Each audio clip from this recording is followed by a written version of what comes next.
다시 한번 읽어볼까요? 시작. 제자들이 건너편으로 갈새 떡 가져가기를 잊었더니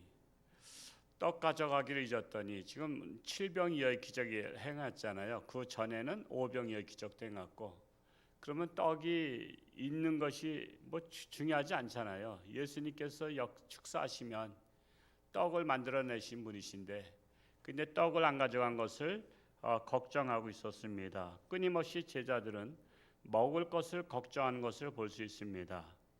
예수님의 기적을 보고도 걱정하는 제자들을 볼 수 있습니다. 자, 6절과 7절을 한번 또 읽어볼까요? 시작.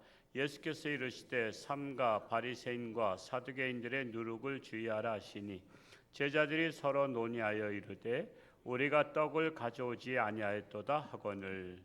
예수님은 삼가 바리새인과 사두개인들의 누룩을 주의하라 그랬는데도 또 떡 걱정하는 거예요. 이게 꽂힌 거예요. 그냥 오로지 떡이야, 떡. 여러분 딴 생각하고 있으면요, 주님께서 말씀하셔도 그게 안 들어옵니다. 걱정하고 있으면 예수님의 참뜻이 들어오지 않는 것입니다. 한쪽 귀를 듣고 한쪽 귀를 흘려버리는 거예요. 우리가 지금도 마찬가지예요. 예배 시간에 끊임없이 스마트폰만 하는 교사도 있어요. 교사 중에 아이들을 가르친다고 하는 교사가 끊임없이 예배 중에 스마트폰을 또 몰래 보는 것도 아니야. 아예 드러내놓고 봐. 그러니까 강단서 다 보이죠. 그렇다고 스마트폰 보지 말라고 또 뭐 그렇게 말하기도 참 그래요. 그러니까 그 스마트폰 보지 말라 그러면 또 반론할 수도 있잖아요. 목사님이 설교를 은혜스럽게 해야죠. 그러면 어떻게 할 거예요 또. 그러니까는 참 말하기도 그런데, 그러니까 여러분 예배 목적이 뭐냔 말이야. 예배는 참석하는 게 중요한 게 아니에요. 참석해서 하나님의 말씀을 받아들이는 게 중요합니다. 하나님의 말씀을 받는 게 중요하거든요. 근데 예배 참석은 했는데 몸은 왔는데 마음은 스마트폰 속에 빠져들어가 있어. 우리 교회학교 부장님들은 그것들을 보셔야 돼요. 우리 교사들이 정말 예배를 제대로 드리는가. 그냥 교사가 예배를 제대로 드리지 않으면 그 학생들이 무슨 희망이 있겠어요, 솔직히. 얼마 전에 교사 한 분이 자살했죠. 애들이 폭행해서 6학년 학생이 폭행을 했죠. 선생님을 막 때리고 막 병원에 입원할 정도로. 그래도 학생을 보호합니다. 이게 인권이라는 거예요, 우리나라. 애들의 인권을 존중해서 그 선생님이 맞아줘야 되는 거예요, 지금. 그것을 징계를 안 하다가 나중에 3주 후에 이제 그게 참 소문이 나니까 이제 그때 이제 위원회가 모였다래요. 그게 기가 막히는 일이죠. 지금 학생들이 때려도 고발해도요, 선생님은 항의하면은 그 학교 그만둘 생각해야 돼요. 너무나 안타까운 거예요, 지금. 그러니까는 지금 이게 너무 가슴 아픈 일이 지금 일어나고 있어요. 저는 뉴스 보면 그런 것들만 봐요. 다른 거 뭐 별거 볼 거 있나요? 솔직히 뉴스. 지금 이 시대의 아픔을 볼 수 있어야 돼요. 이 시대의 아픔. 정말 억울하게 죽는. 지금 그래서 교사도 안 하려고 해요. 담임 선생님 안 하려고 해요. 담임 선생님 하면 피곤하거든. 그냥 애들이 벌떼같이 선생님 달겨들죠. 또 학부모도 와서 달겨들어요. 학부모도. 그래서 고발하고 말이야. 그냥 엄청 고생을 해요. 그러면 재판하고 그러는 게 얼마나 힘든 일인데요. 그러니까 참으로 이 오늘날 정말 이렇게 그만큼 이 잘못된 교육 때문에 그런 거예요. 지금 이 교육 때문에. 이 잘못된 교육을 만들어서 참으로 우리나라를 망가뜨리려고 하는 이 악한 세력들이 있어서 그런 거예요. 악한 세력들이. 그들은 조직적으로 망가뜨리는데 이거를 모르는 거야. 방심하고 있는 거야. 방심하고 있어요. 참으로 안타깝습니다. 오늘날 정말 이런 심각한 문제들, 우리가 예배에 참석하는 목적을 알아야 교사도 제대로 할 수 있어요. 어제 뭐 교사들 서로 안 하겠다고, 요즘은 애들 가르치는 것도 귀찮아하잖아요. 지금은 개인주의가 발달돼서 봉사도 안 하려고 해요. 그냥 예배만 참석하고 나는 아무것도 안 합니다. 됐어요 그럽니다. 그러니까는 뭐 주님 앞에 섰을 때 너는 뭐하다 왔냐 하면 뭐라고 대답할지 모르겠습니다. 8절에서 10절을 읽어볼까요? 시작. 예수께서 하시고 이르시되 믿음이 작은 자들아 어찌 떡이 없으므로 서로 논의하느냐 너희가 아직도 깨닫지 못하느냐 떡 5개로 5,000명을 먹이고 주운 것이 몇 바구니며 떡 7개로 4,000명을 먹이고 줄인 것이 몇 광주려는지를 기억하지 못하느냐. 믿음이 작은 자들아. 걱정은 누가 하는 거예요? 믿음이 작은 자들이 하는 거예요. 믿음이 작은 자. 여러분 걱정해서 될 일이 있나요? 걱정해서 될 것 같으면 매일 걱정만 하죠. 걱정만 하죠. 걱정해서는 될 일이 없어요. 믿음이 작은 것만 자기 자신을 나타낼 뿐입니다. 물론 뭐 걱정보다는 문제를 어떻게 해결해 나가야 될까? 문제를 풀어 나갈 수 있는 지혜를 달라고 기도하는 것은 가능해요. 지혜를 달라고. 이 어려움을 어떻게 풀어 나갈까? 여러분 우리가 지금 예를 들어서 학생들이 수학 문제에 있어서 가장 어려운 게 수학이잖아요. 근데 수학은 거의 다 포기했다네요. 수학은 거의 다. 아이들 수학은 포기했어요. 몇몇 학생들 얘는 수학을 공부하지 않아요. 그냥 대충 하는 것이지. 근데 그 어려운 수학을 푸는 학생이 있어요, 없어요? 푸는 학생이 있다는 것은 풀린다는 거예요. 그렇죠? 똑같은 문제인데 푸는 학생이 있고 못 푸는 학생이 있어. 우리 인생 문제도 마찬가지요. 우리 인생 문제도 걱정하며 풀지 못하는 사람이 있는가 하면 그 문제를 푸는 사람이 있어요. 똑같은 사건인데. 예를 들어서 솔로몬의 재판 유명하잖아요. 어린 아기 둘 다 낳았었는데 하나를 누가 잠자다가 거기다 그냥 위에 깔아뭉개서 죽었어. 근데 내 자식이야. 그래서 남의 자식과 바꿨어. 그러니 옛날에는 DNA 검사가 안 되잖아요. 그러니까는 뭐 또 생긴 것도 뭐 아기는 그거야. 이게 참 잘 몰라. 구분이 안 가. 그러니까 서로 내 자식 네 자식 이렇게 싸우니까 솔로몬이 칼을 가져오라잖아요. 2동강 내서 양쪽에 나눠주라. 그랬더니 자기 자식이 죽었던 사람은 뭐 어차피 내 자식 아닌데 뭐 네 것도 되지 말고 내 것도 되지 말게 하소서 그러잖아요. 그게 엄마가 할 소리요? 엄마가 어떻게 할 소리야? 진짜 엄마는 차라리 그러면 저쪽에 주세요. 애가 죽는 것보다 내가 못 키우는 한이 있더라도 애를 살려야 되겠으니까 상대방에게 주라 하잖아. 그럼 벌써 딱 누가 진짜 엄마인지 나타났잖아. 이런 문제도 어려운 문제를 이거 도대체 나는 모르겠다. 애들 얼굴 봐도 도저히 모르겠다. 이렇게만 생각한 사람이 있는가 하면 요거를 지혜롭게 칼을 가져와서 엄마들을 시험해 보면서 문제를 풀어가는 사람이 있단 말이에요. 그래서 이 세상에 풀리지 않는 문제는 없어요. 다 풀리는데 자기만 못 풀 뿐이야. 왜? 어리석으니까. 하나님의 지혜를 받으면 풀 수 있는데. 그러니까 걱정은 누가 하는 거예요? 어리석은 자가 하는 거야. 문제를 풀어나가지 못하는 어리석은 자가 걱정하는 거야. 그래서 우리가 지혜를 받아야 되는 거야. 지혜가 뭐죠? 말씀 속에 들어있단 말이에요.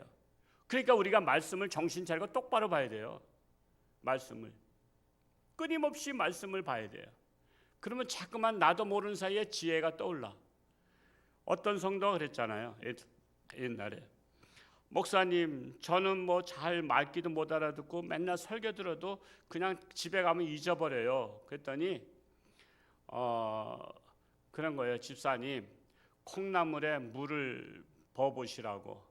그때 물을 부니까 옛날 콩나물 그 키우는 거에는 밑에 구멍 뻥뻥 뚫려가지고 거기다 채를 놓고서는 물은 쭉쭉 빠지잖아요. 아니 콩나물에 물을 줘도 물 다 빠지는데요. 근데 한 달 후에 보라고. 한 달이 뭐야? 한 보름 후에 보라고. 콩나물이 자랐어요? 안 자랐어요? 물은 쭉쭉 빠져나갔지만 콩나물은 자랐단 말이야. 당신이 말씀은 빠져나가는 것 같지만 그래도 들을 때마다 그것이 내 마음속에 남아있는 것이 있다 이거야.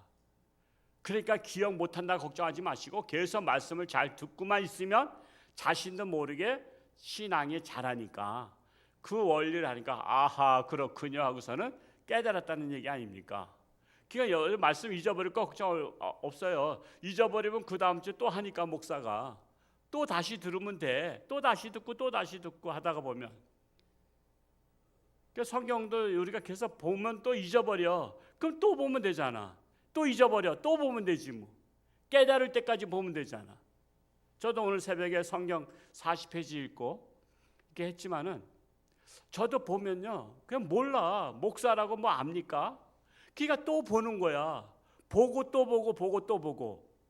오늘 뭐 에스라서 느헤미야서 뭐 이렇게 읽었지만은 그러니까 또 느헤미야서 그 설교 저기 유영모 목사님의 설교집을 또 제가 선물 받아서 그 책을 또 보면서 그러니까 성경도 보고 설교집도 보면서 그러니까 잠깐만 다각도로 다 보는 거야.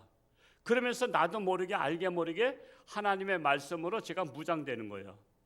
그러니까 저는 어디든지 그냥 성경 한 책만 들고 가면 제가 설교할 수 있는 거예요. 어디 가서든지 설교해 달라면 저는 할 수 있단 말이야. 그냥 말씀이 그냥 아무거나 봐도 저는 떠올라. 그게 바로 내 안에 꽉꽉 눌러 채웠기 때문에 그런 거야. 그러면 모든 것들을 해결할 수 있단 말이에요. 우리 인생의 문제, 믿음이 작은 자들아, 걱정은 믿음이 작은 자들이 하는 것이다 라는 것입니다. 11절과 12절 읽어볼까요? 시작. 내 말한 것이 떡에 관함이 아닌 줄을 깨닫지 못하느냐. 오직 바리새인과 사두개인들의 누룩을 주의하라 하시니 그제서야 제자들이 떡의 누룩이 아니요 바리새인과 사두개인들의 교훈을 삼가라고 말씀하신 줄을 깨달으니라. 바리새인과 사두개인들의 누룩은 비유입니다. 그 비유, 곡식 비유 많잖아요. 그러니까 누룩을 조심하라는 것은 바리새인과 서기관들의 교훈을 조심하라는 거예요. 교훈. 오늘로 말하자면 이단들의 교훈을 조심하라는 거예요. 어디 성경 공부 있다, 어디 뭐 말씀 좋다. 여러분 그럼 저한테 문의하세요. 어제 군인 한 청년이 수원에서 어느 저 위례시로 방을 얻게 됐는데, 그러니까 목사님 교회 어디가 좀 가까운 데 있습니까? 저 위례시는 한 번도 뭐 생소한 이름이요, 위례시가. 그래서 거기가 위례시가 어디쯤 되냐 했더니 뭐 송파구 뭐 그쪽에 몇 개를 합쳐서 위례시가 됐대. 아 그러면 그쪽에서 분당이 가깝겠네. 내가 위례시에는 잘 모르겠고 분당에는 그래도 갈 만한 교회들이 선한 목자 교회라든가 만낙 교회라든가 또 여러 갈보리 교회라든가 뭐 또 할렐루야 교회 그런 데를 한번 좀 돌아다녀 봐라. 그래서 너에게 딱 맞는 교회. 교회도 맞는 교회가 있어요. 그래서 교회도 맞는 교회를 빨리 등록하는 게 중요한 게 아니라 가서 정말 이렇게 검토를 다 해보고 하라 이거야. 아 이렇게 교회를 추천해 달라 그러면 제가 몇 군데를 지적해 주잖아요. 추천해 줄 수 있단 말이요. 근데 목사님한테 말하지 말라고. 벌써 목사님한테 말하지 말라는 그 자체가 수상한 거야. 어디 성경 공부 있다고 말이야. 아주 기똥차다고 말이야. 그러면 왜 목사님한테 자랑하지? 저 어디 갔더니 말씀 줬다고. 내가 질투해서가 아니에요. 우리 성도들이 어디 가서 말씀 듣는다고 제가 질투하는 게 아니에요. 공식적이고 인정받을 수 있는 곳에 가서는 은혜 받아도 좋아요. 질투해서가 아니라니까. 근데 목사님한테 몰래 말이야 성경 공부하고. 그러지 말라 이거야. 좋으면 내가 가라고 한다니까. 안 가서 문제지. 공부 안 해서 문제지. 그러니까 우리가 이단의 교훈에 어디서 공부하러 가자, 뭐 말씀 좋다, 뭐하다 그러면은 저희 목사님한테 물어보고요. 그렇게 해요. 그냥 목사님한테 물어보지 말라는 것은 애들한테 어디 가자 그랬을 때 부모님한테 물어보고 그러면 야 부모님 무시해. 그것만과 똑같은 거잖아요. 부모님 말씀 무시하면서 가라고 하는 것은 그건 잘못된 거잖아요. 홍천주님께 성도에게 담임 목사 무시하고 그냥 가서 너 배우면 돼. 그러면 질서를 깨트린 거잖아요. 그게 벌써 잘못된 거란 말이에요. 그걸 분별할 수 있는 분별력이 있어야 돼. 그래가지고 빠져가서 나간 사람들도 있잖아. 그러니까 결국 어리석은 자들은 빠져서 나가는 것이. 근데 자기가 또 똑똑한 줄 알잖아. 그래서 사람은 바보들의 문제는요, 자기가 똑똑한 줄 알기 때문에 그 바보를 벗어나지 못하는 거예요. 정말 오늘 하루도 하나님과 동행하며 승리하는 복된 날 될 수 있기를 축복합니다. 저 아래 지방에 물난리 나서 기가 막힌 일들이 많이 벌어졌습니다만 우리는 저 기부천사에서 그냥 우리 홍천 군을 통해서 100만 원을 전달하려고 오늘 하고 있습니다. 그래서 이미 돈은 보냈지만 또 군수님 통해서, 왜냐하면 우리 지역사이기 때문에 또 홍천군의 이름으로 우리 교회는 홍천군을 또 이렇게 정말 잘 되게 하는 것이 중요합니다. 그래서 홍천 군수님에게 100만 원을 전달해서 부리토끼 그 수해난 지역에 돕도록 하려고 하고 있습니다. 기도하겠습니다. 사랑하는 아버지 하나님, 감사합니다. 오늘도 새날 주셨사오니 하나님과 동행하며 승리하는 복된 날 되기를 원합니다. 참으로 우리들을 향하신 하나님의 진리를 깨닫게 하시고 한 가지를 깨달으면 10가지를 깨닫는 지혜를 더하여 주옵소서. 이 세상에 풀리지 않을 문제는 없습니다. 걱정한다고 풀리는 것이 아닙니다. 참으로 하나님의 지혜를 구하면 모든 인생의 문제들 다 풀릴 줄로 믿사오니 하나님의 지혜를 간구하는 우리 모든 성도들이 되게 하여 주옵소서. 참으로 저들의 가정마다 걱정거리가 있지만 하나님을 의지하며 이 걱정거리를 어떻게 풀어야 됩니까? 믿음 없는 저에게 믿음을 더하여 주옵소서라고 간절히 작정하며 기도할 때에 하나님께서 모든 문제들을 안개에 사라진 같이 사라지게 할 줄로 믿습니다. 하나님, 저들의 간절한 기도를 들어 응답하여 주옵소서. 예수님의 이름으로 감사하며 기도하옵나이다. 아멘.